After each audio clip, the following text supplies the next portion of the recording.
ये हमारा जो चल रहा है 1500 MCQs और one liner on Indian polity और कॉन्स्टिट्यूशन ऑफ इंडिया, उसका थर्ड पार्ट है।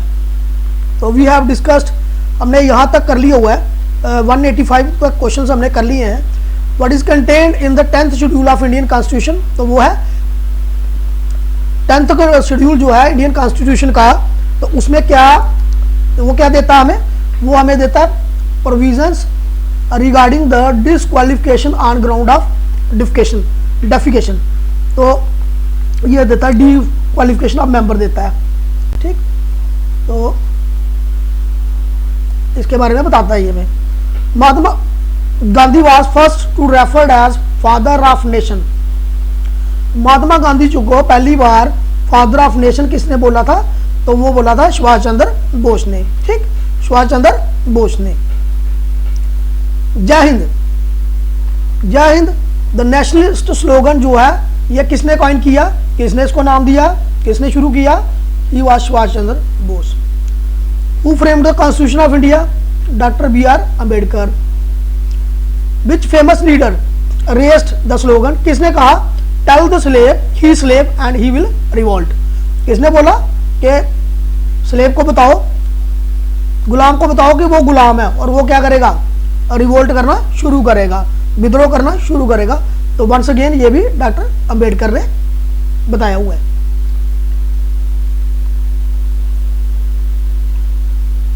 Who said those who attack the Congress, किसने कहा कि जो those who attack on the Congress spare Nehru are fools, तो किसने कहा ये कि जो कांग्रेस के ऊपर अटैक करते हैं और स्पेयर करते हैं किसको, नेहरू को, they are fool they don't know ABC of politics, वो ABC भी नहीं जानते किसकी, पॉलिटिक्स की। तो doctor Ambedkar.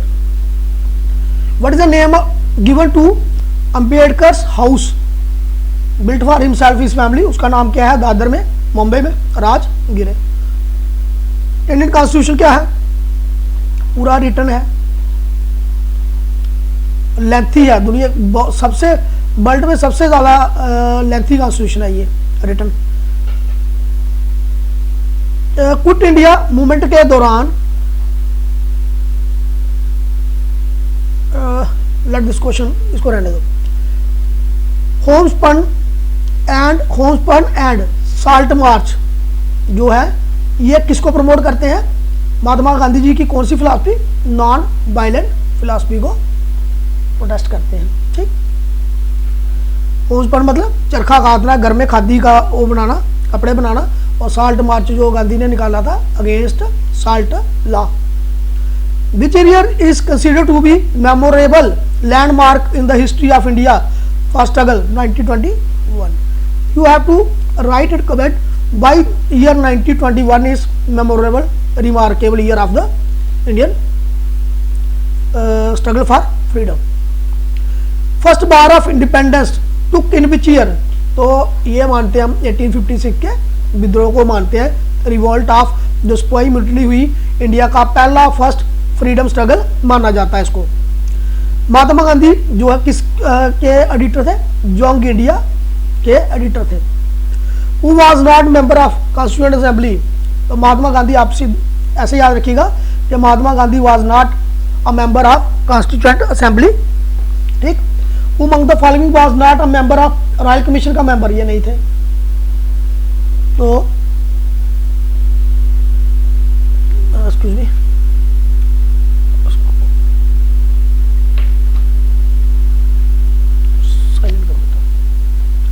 Which national leader of India preach through the Kesari, किसका जर्नल था, वो था बाल गंगाधर तिलक का। Which newspaper was started by, Lokmanya Tilak, तो ये उल्टा क्वेश्चन हो गया, सेम ही है, केसरी, ठीक। कैबिनेट मिशन जो था it was headed by Lord Pethick Lawrence, तो ये कैबिनेट मिशन जो था ये इसकी हेडशिप किसके पास थी, हेड कौन कर रहा था इसको, तो he was Lord Pethick Lawrence. In which of the following provinces Congress ministry जो थी 1935 एक्ट के तहत ना बनी थी, तो वो था Punjab. Under whose presidency was the Lahore session, जो इंडियन कांग्रेस का लाहौर सेशन था साल 1929 का, तो उस समय कौन था, प्रेसिडेंट कौन था, वो थे जवाहरलाल नेहरू। उसी समय अडॉप्ट किया था कंप्लीट इंडिपेंडेंस फ्रॉम ब्रिटिश। उस समय ये माना गया था डोमिनियन की जरूरत नहीं है, अब हमें क्या चाहिए, कंप्लीट इंडिपेंडेंस चाहिए। Unity between Congress and Muslim league जो हुई, तो वो किस पैक्ट के तहत हुई, लखनऊ पैक्ट हुआ था। ठीक, तो लखनऊ पैक्ट के तहत क्या हुई, कांग्रेस के बीच में और मुस्लिम लीग के बीच में क्या, यूनिटी। और मॉडरेट्स और एक्सट्रीमिस्ट के बीच में भी क्या, यूनिटी। कब हुई थी ये, 1916 में। वेरी इंपॉर्टेंट पार्ट, एक इस समय कांग्रेस के बीच में और मुस्लिम लीग के बीच में यूनिटी हुई। और मॉडरेट्स, मॉडरेट जिनको हम नरम दल के लोग कहते हैं, जिनकी फिलॉसफी थी नॉन वायलेंस वगैरह, और एक्सट्रीमिस्ट वो जो वायलेंस पे भी विश्वास करते थे। ठीक, at which Congress session was working committee authorised to launch a programme civil obedience. कहाँ पे शुरू हुआ, ये भी लाहौर सेशन में शुरू हुआ। लाहौर सेशन जो इंडियन नेशनल कांग्रेस का जो लाहौर सेशन है, it is very important session.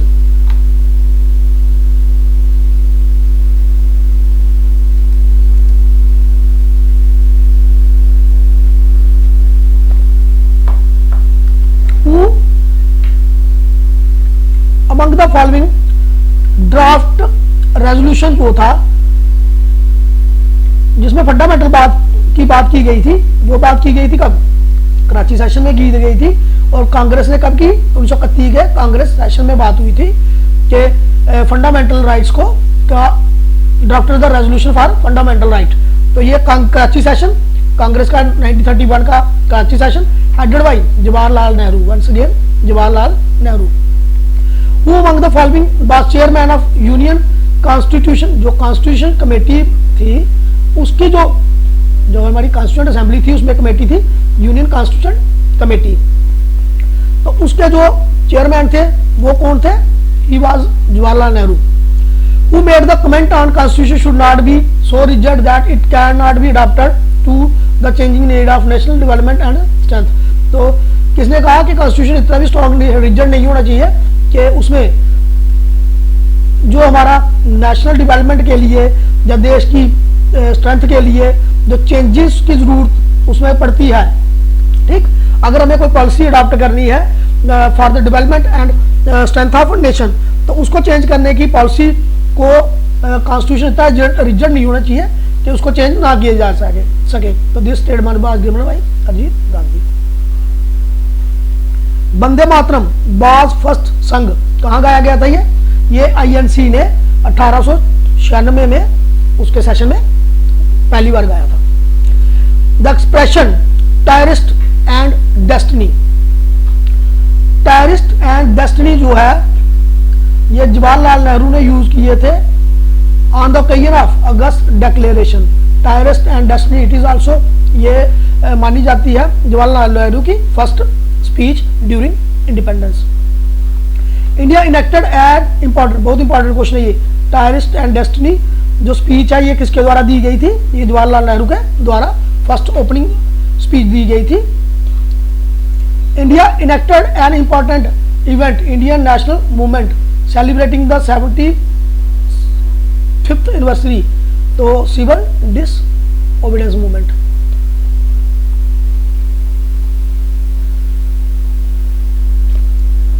कौन से 5 प्रिंसिपल जिनको पंचशील कहा जाता है ये दिए थे, म्यूचुअल नॉन इंटरफेरेंस, एक दूसरे के देश के साथ हम क्या नहीं करेंगे, इंटरफेरेंस नहीं करेंगे। म्यूचुअल नॉन एग्रेशन, एक दूसरे के ऊपर झगड़ा नहीं करेंगे, एग्रेशन नहीं करेंगे। म्यूचुअल रिस्पेक्ट, एक दूसरे की क्या करेंगे, रिस्पेक्ट करेंगे। ठीक, तो एक दूसरे की टेरिटरी इंटीग्रिटी का ध्यान रखेंगे, सोवरेनिटी का ध्यान रखेंगे। दिस वर्क पंचशील ये किसने दिए, ये आपको कमेंट बॉक्स में डालना है। ठीक, तो बेसिकली पंच आ ही जाएगा आगे। The agreement between India and China by which both accepted Panchsheel as the basis of relation, कब शुरू हुआ ये, 1954 में, 1954 में ये एग्रीमेंट हुआ इंडिया और चाइना के बीच में।